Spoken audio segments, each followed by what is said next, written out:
आखिर क्यों झाड़ू को माना जाता है साक्षात देवी लक्ष्मी? स्कंद पुराण का बड़ा रहस्य। आपके घर के कोने में रखी वो साधारण सी झाड़ू असल में साक्षात देवी लक्ष्मी है। ऐसा में नहीं, बल्कि हमारे पुराणों और शास्त्रों में लिखा है। असल में स्कंद पुराण और मत्स्य पुराण जैसे ग्रंथों में लिखा गया है कि झाड़ू देवी लक्ष्मी का प्रतीक है। और ऐसा आपने कई बार सुना होगा कि झाड़ू को लक्ष्मी माना जाता है।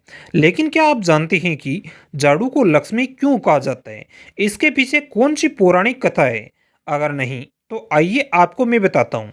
दोस्त, पौराणिक काल की बात है, जब माँ लक्ष्मी पहली बार वैकुंठ पहुंची तो उन्होंने स्वयं को झाड़ू उठाई और पूरे वैकुंठ धाम को स्वच्छ किया। यह वैकुंठ धाम वही है जहाँ पर भगवान विष्णु और माँ लक्ष्मी का वास स्थान है। जब माँ ने वैकुंठ धाम को स्वच्छ किया तो भगवान विष्णु जी ने खुश होकर इस झाड़ू को लक्ष्मी का प्रतीक बता दिया। क्योंकि जहाँ पर झाड़ू होती है वहाँ पर कभी गंदगी नहीं रहती है, वहाँ पर हमेशा स्वच्छता बनी रहती है, साफ सफाई रहती है और अलक्ष्मी का वास नहीं रहता है। और ऐसे ही स्थान पर माँ लक्ष्मी वास करती है।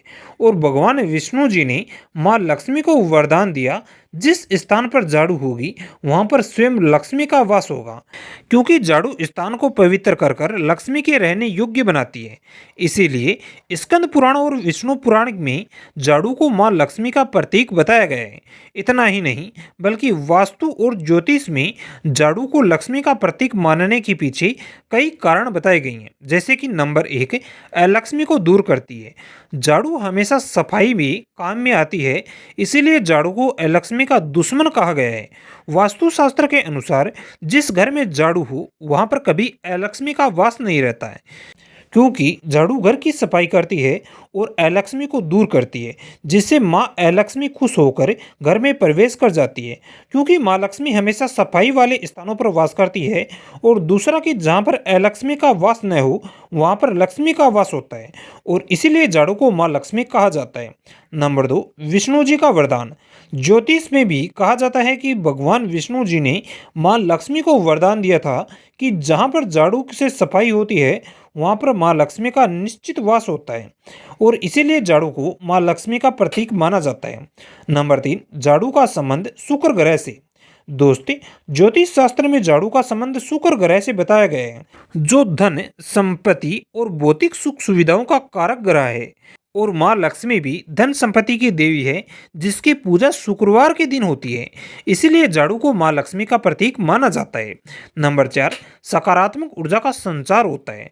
दोस्त, वास्तुशास्त्र के मुताबिक जिस घर में धूल मिट्टी जमा रहती है वहाँ पर हमेशा नकारात्मक ऊर्जा वास करती है, जिससे घर में सदस्य बीमार होते हैं, कलह बढ़ती है और धन तक की हानि होती है। और ऐसे स्थान पर अक्सर अलक्ष्मी का वास होता है।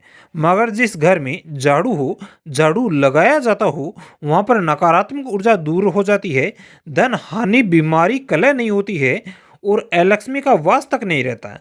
बल्कि झाड़ू जहाँ पर होती है वहाँ पर सकारात्मक ऊर्जा, सुख शांति, धन समृद्धि और लक्ष्मी का वास होता है।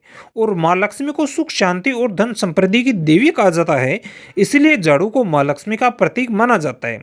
इस तरह से दोस्तों, झाड़ू को माँ लक्ष्मी का प्रतीक माना जाता है और इसीलिए शास्त्रों में झाड़ू से जुड़े कुछ खास और कड़े नियम बनाए गए हैं। जैसे कि वास्तुशास्त्र के अनुसार झाड़ू को पश्चिम, दक्षिण पश्चिम या उत्तर पश्चिम दिशा में रखना शुभ होता है। झाड़ू को कभी भी घर के सामने या खुले में नहीं रखना चाहिए, बल्कि छिपा कर रखना चाहिए। झाड़ू पर पैर मारना माँ लक्ष्मी का अनादर माना जाता है, इसीलिए पैर नहीं लगाना चाहिए। झाड़ू को हमेशा लेटा कर रखना चाहिए, खड़ा कर कर नहीं रखना चाहिए, क्योंकि यह वर्जित होता है। तो इस तरह से दोस्तों, झाड़ू को माँ लक्ष्मी का प्रतीक माना जाता है। यदि आपके घर में भी झाड़ू को लक्ष्मी का माना जाता है तो कमेंट में लिखें जय माँ लक्ष्मी।